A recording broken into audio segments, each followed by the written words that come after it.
Bigenze neza. Yesu wacu araje bigenze neza. Yesu araje bigenze neza. Iminsi araje bigenze neza. Kubarwayi araje bigenze neza. Wahindura ibyanze guhinduka. Yesu ahindura ibyanze guhinduka. Yesu ahindura ibyanze guhinduka. Hayiwenga ahindura ibyanze guhinduka. Umwami ahindura ibyanze guhinduka. Hayiwenga ahindura ibyanze guhinduka. Haleluya no totani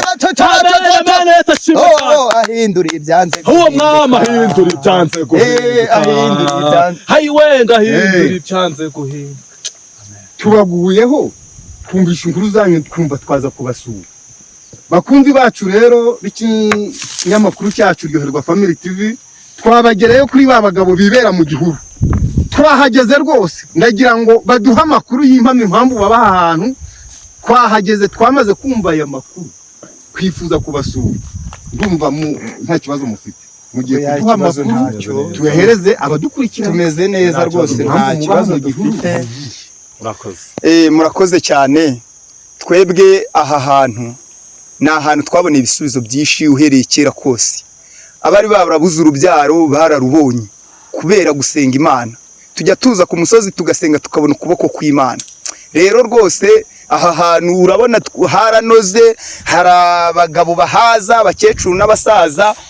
Aha hantu rero rwose twahaboneye ibisubizo byinshi mu nyamakuru. Keretse niba hari ikindi mwaba mushaka kumenya mu bibera aha hantu, ariko Imana irahadusanga bitari rimwe bitari kabiri. Twabonye ukuboko kwayo, twabonye ukuboko kw'Imana. Reka tubaze na mugenzi wawe. Urakoze cyane, banje kubashimira kuba mwadusuye ahantu muze kureba uko tumeze. Amazina yanjye nitwa Nshimiyimana Jean Didier, ariko izina nzwiho cyane bitewe n'ukuntu nkunda gusenga n'ukuntu nkunda amasengesho, nitwa Biva mu gusenga. Biva mu gusenga. Ndagira ngo rero mutubwize ukuri. Yes. Ese kuba hano mu gihuru nibwo buzima bwanyu? Yes. Ni ukuvuga ngo Biva mu gusenga bijyanye n'icyo kintu umbajiye ngo kuba hano mu gihuru nibwo buzima bwacu. Mu by'ukuri aha hantu twarashubirijwe. Mu by'ukuri aha hantu twahaboneye Imana itari Bayali. Twahaboneye Imana itari Dagoni. Twahaboneye Imana mu buzima bwacu bwa buri munsi, mu byo dukora byose bigiye bitandukanye. Aha hantu haduhaye imbaraga zo gukomera mu by'urugendo rwo gukorera Imana no kubwiriza abantu ubutumwa bwiza twatangiye gukora. Aha hantu mw'iri shyamba haradufashije, kuko niho umwuka amanukira akaza akadufasha mu gusenga, mu gusengera abantu bagakira indwara zabo. Mu by'ukuri n'abantu badukurikiye muri aka kanya, icyo jyewe nababwira nuko bagomba gushikama bagasenga. Ariko uri kwigisha ibi bintu nk'ahari ukuri. Ibi bintu twabasuye hano muri iki gihuru. Yes. Iki gihu kumva ngo ni ijambo igihuru. Yes. Urakoze. Habamo inyamaswa. Yes. Ndetse n'ubuzima bwanyu. Yes. Mumeze nk'abihararutswe. Urumva ari inyigisho twaha abantu ko abantu bagomba kwihararuka. Urakoze cyane. Mu by'ukuri ni mu ishyamba, ariko nkuko natangiye mbikubwira yuko ahantu ariho twashubirijwe. Uzi ko n'uriya muhanuzi Eliya yagiye ku musozi Karumeli arasenga. Reka tubaze uyu mugabo nawe twumve amakuru ye. Aha hantu ko tubona hashira ubuzima bwanyu mu kaga, waduha yahe makuru? Cyane ko dufite amakuru ko mushobora kuba muhazana n'abadamu. Murakoze cyane. Cyangwa se tuvuge igitsina gore. Murakoze cyane. Ngewe amazina yanjye nitwa Zumve, niryo zina banziho. Rero ngewe Zumve nkunze gukora amasengesho y'ubutayu, ariko mu masengesho yanjye nkora y'ubutayu nanjye ndabizi ko hari ibyo tugomba kurengera, kuko iki gikorwa njya kugihitamo no kugikora nuko nari mbonye ko kwihererana n'Imana bisaba ahantu hatari akavuyo. Nicyo cyatumye mpitamo gukorera ahantu nk'aha.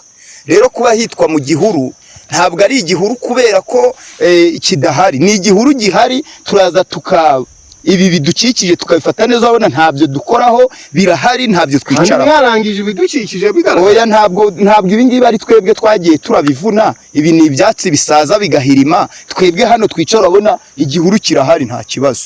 ntabwo tubyangiza, turanareba kugira ngo hatagira agasimba kahangirikira, kuko byose turabisengera ngo mu izina rya Yesu byose bigira ubuzima. Rero aha hantu ni ibisubizo tuhakura, nta kindi kintu tuba twifuza kubangamira. None ubwo nibwo butumwa uri gutanga twaha abadukurikiranye ko kubaha ahantu ntacyo bitwaye? Ni ukuvuga ngo muri iyi minsi hari ikiriho, kandi icyo ngicyo kiriho natwe turimo rwose turacyubahiriza tukagikora. Ntabwo rero iyi minsi kidusangiza icyo shatse kubasangiza kiriho mu makuru tugenda tubona, ayo tugenda tubona ku mbuga nkoranyambaga, ayo tugenda twumva. Ayahe yavuge wigira ubwoba? Nta bwoba, ntabwo. Yesu yatumaze ubwoba twebwe. Yesu yatumaze ubwoba, yabagize inzira bwoba. Nta bwoba dufite muri Kristo Yesu. Iyo tuje aha hantu tukaza kwihererana n'Imana, turaza tugasenga, ariko hari ikintu tubanza kurebaho. Icya mbere tubanza kurebaho ni ugusenga tutabangamiye ibidukikije. Icya kabiri, mwari mumbajije ngo mbese n'abadamu ntibaba baza ahangaha? Iyo bahaje bahaza ari ku manywa, ntabwo bahaza bitwikiriye ijoro. Ikindi, noneho uyu munsi turimo tugenda natwe turanoza, ntabwo turimo tugenda ngo hariho hose tuhasengera.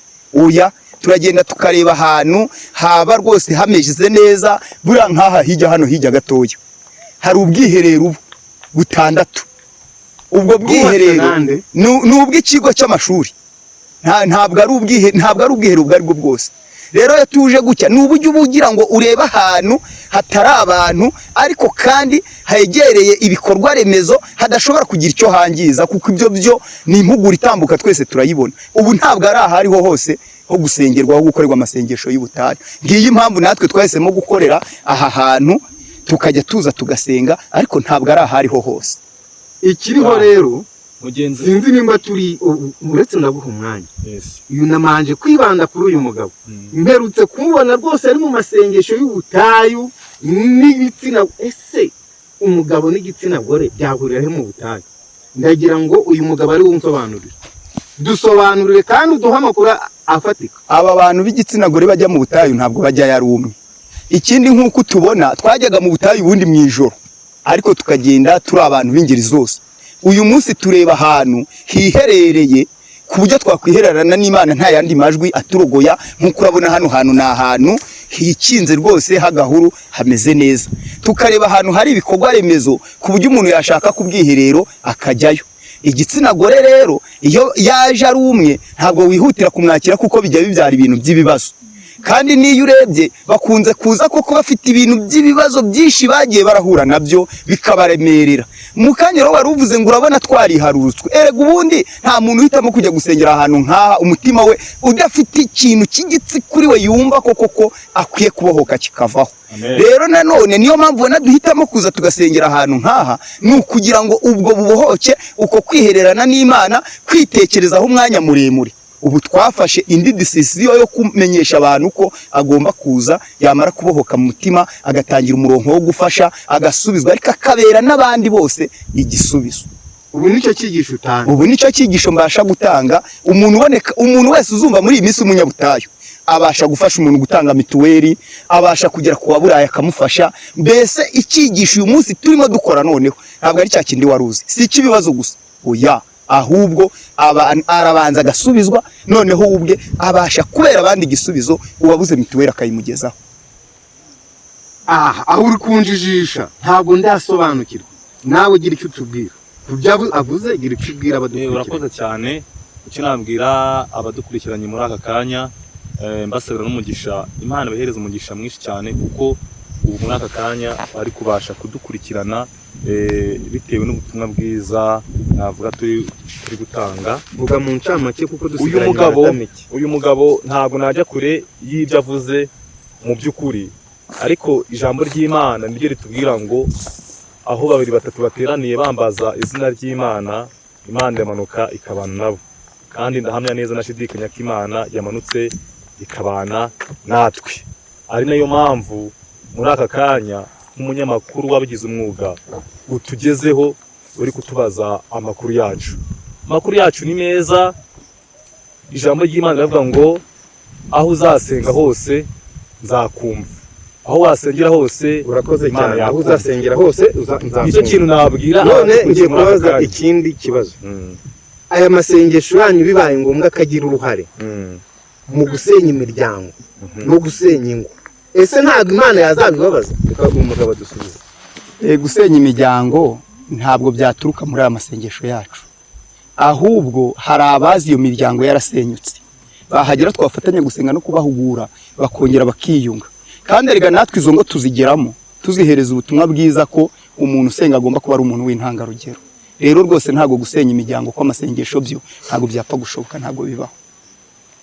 None amakuru mfite ko hari amakuru ari gucicikana ku mbuga nkoranyambaga z'abantu mwazanye mu butayu, ndetse harimo n'abana. Abo bana baba bafitanye isano n'ibibazo muzana hano mu butayu gute, kandi ari abana bato batarabasobanukirwa iby'ibibazo? Reka wowe unsubize. Reka tugusobanurire neza. Twebwe kubera ko abantu bari basanzwe baramenyereye ko ikintu cy'ubutayu ari ikintu kiriho, ari ahantu basubirizwa, ari ahantu bajya rwose bakabona igisubizo cya nyacyo cy'ukuri ku buzima bwabo. Birashoboka ko umwana abona mu rugo ubuzima bumucanzura, biza amakimbirane hirya no hino ariho, munyamakuru ngira ngo urabizi. Noneho kubera ya makimbirane umwana akabura ikayi, umwana akarara hanze, noneho yabazi ko hari ahantu basengeraga, nk'uko uyu munsi urabona duhari turi abagabo babiri.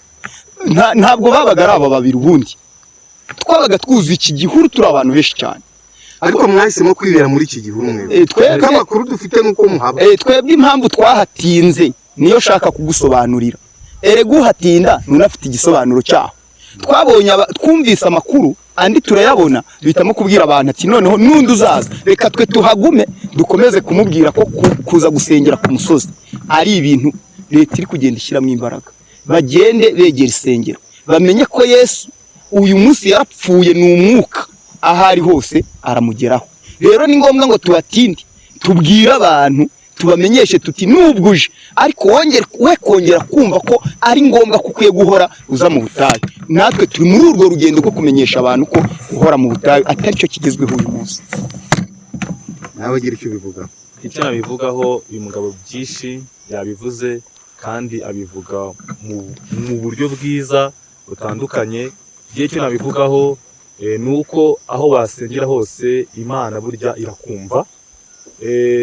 Hariho n'abo njya numva batebye bavuga ngo ni wasengera mu bwiherero ngo burya Imana irakumva, ngo kuko ijambo ryayo riratubwira ngo irebera hose icyarimwe, ngo kandi ikumvira hose icyarimwe. Inshuti zacu rero twari kumwe n'aba bagabo biberaga mu gihuru, kandi ndagira ngo uko mwakurikiranye ikiganiro murushaho gukora komenti hasi, mutange inama n'ibitekerezo. Mwari kumwe na Ryoherwa Family TV Rwanda. Ciao ciao.